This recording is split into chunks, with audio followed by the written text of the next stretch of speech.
Okay, today we have a really nice dual-A projector. This is a Emdeko is the name, but it's actually made by GAF. It's the GAF's projector model would be like, this is very comparable to the 1333 GAF. So if you're familiar with that projector, it's the same exact projector.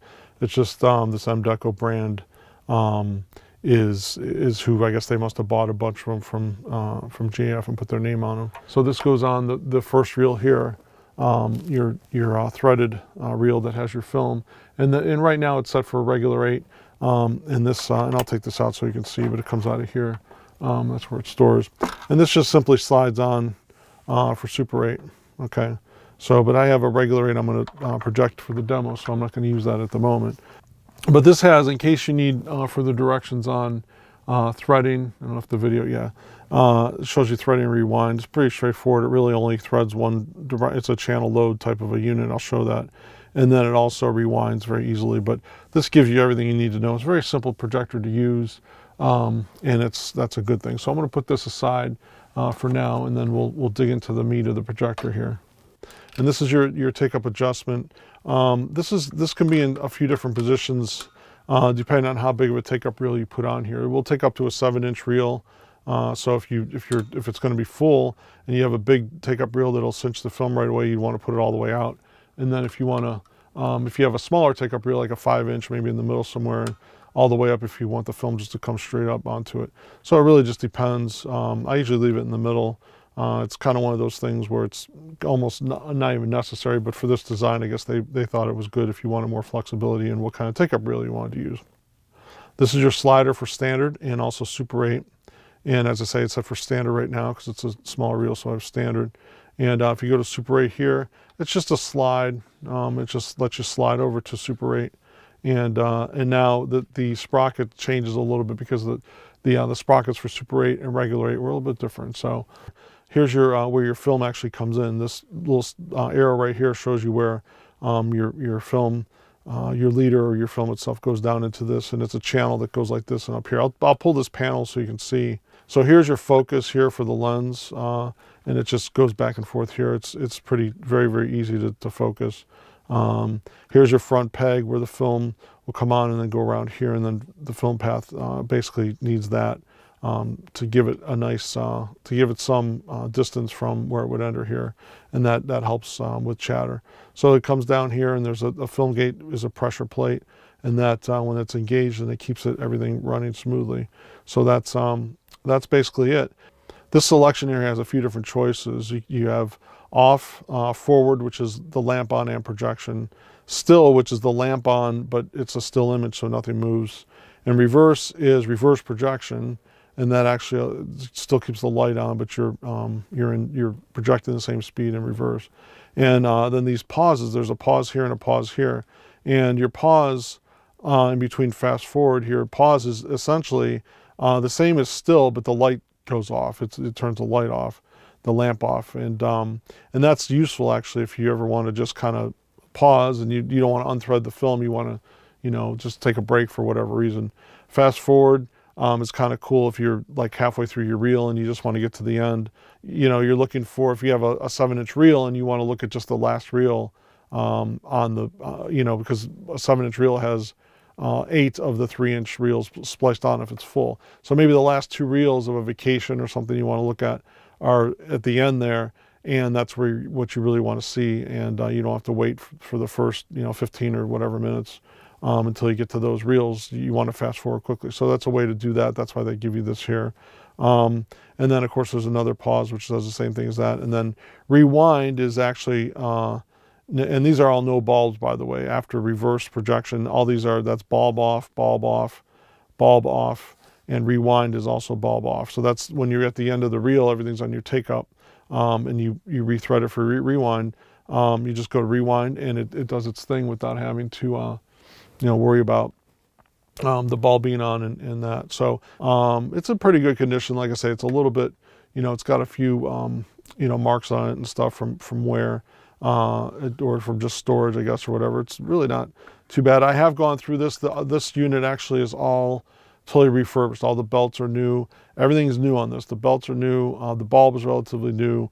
Everything's been lubricated and everything else. So we're going to go down in here, and you'll find there's a channel in there, and there's like you kind of work it, and this might come off. This could come off of the reel. We don't care about that right now. We're just going to work this until we get it.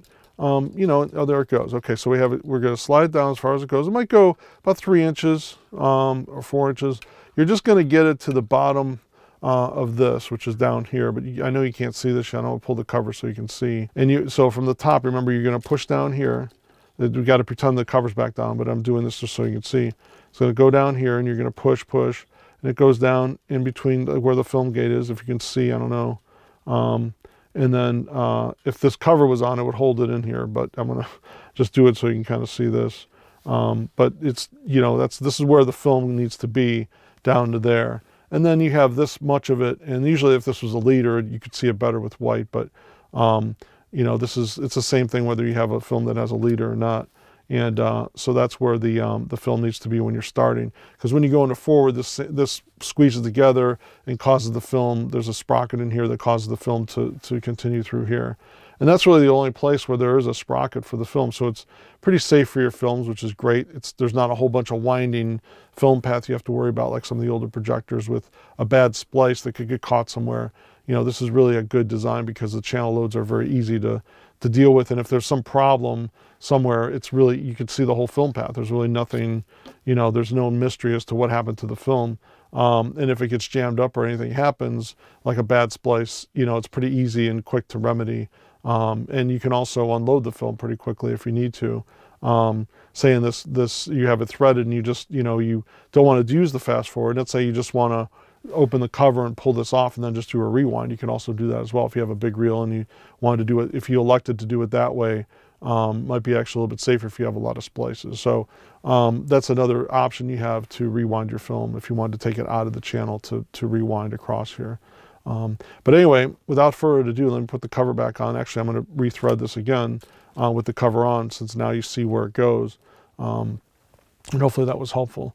So we're going to put the cover back on. This just snaps. There's a bottom clip there that needs to be to go into the bottom as well, and then it just pushes on straight, and we want to make sure that's on, and there it goes. It's that easy to just push it right on, make sure it's on. And you can tell if the bottom one's not on, it's not going to be true here. It's not going to be straight. It'll be a little bit angled. So you just want to make sure that's nice and tight. So this is how we thread with the cover back on.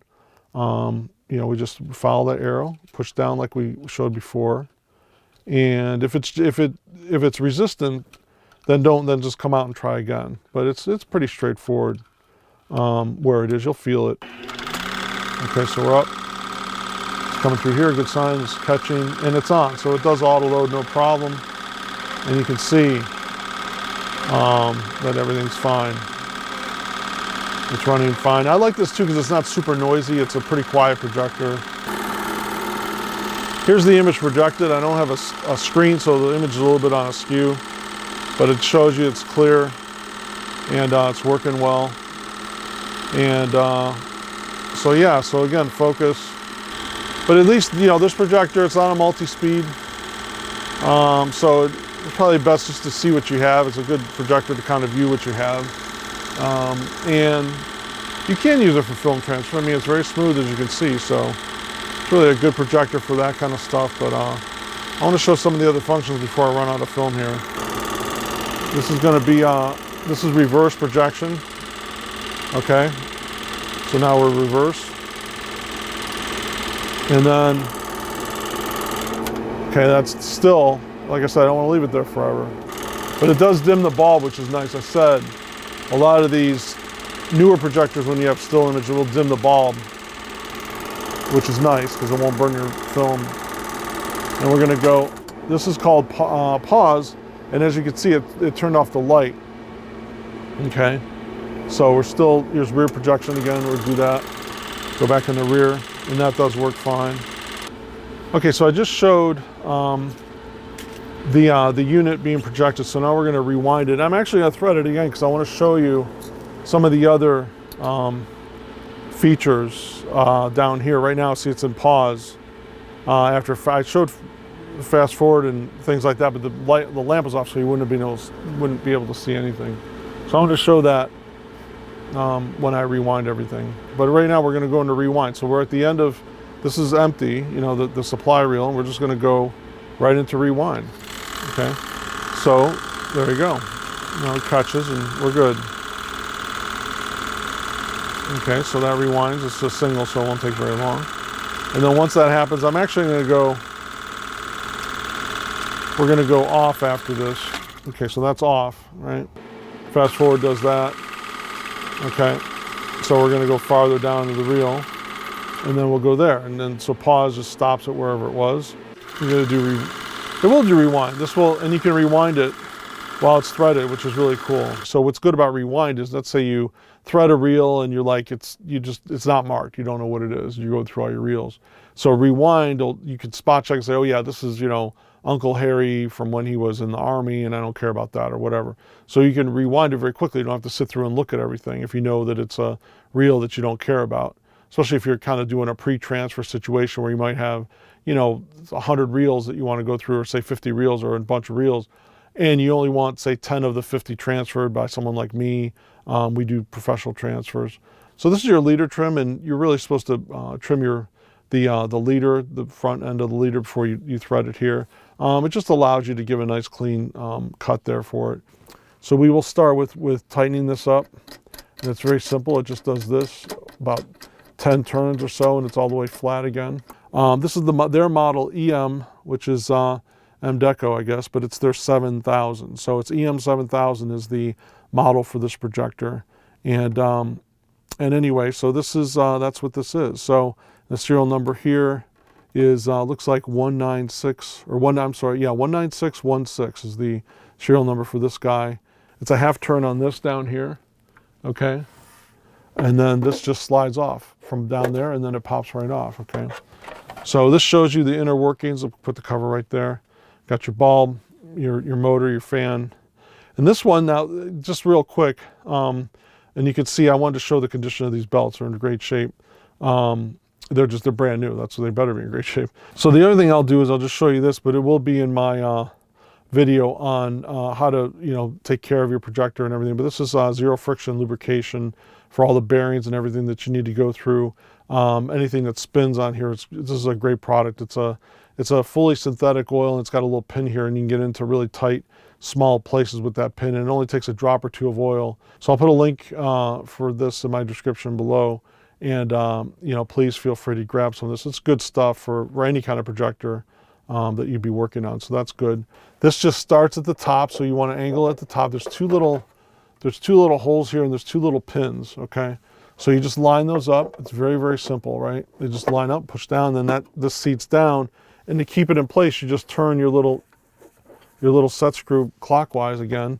And now this cover's not going to come off until you take it off again. Okay. Now, I want to show you one thing, one improvised thing that I did do because the foot was missing. The bottom on this one has, as you can see, there's 2 feet here, okay? This is actually a rubber washer that I cemented on here, and it acts as a rubber foot, but it's the same level. I didn't have to do this, I mean, but this is metal. It's soft metal. It wouldn't scratch anything, but I just like having rubber, all 3 pegs to be rubber, which they are. As you can see, probably, I don't know, but yeah, there. So this is the front's rubber, which is where the elevation adjustment is. So now the way I like to do the cover is to basically wrap it tight here. You don't have to go too crazy, but just give yourself enough tension so it stays on, and you put the cover on.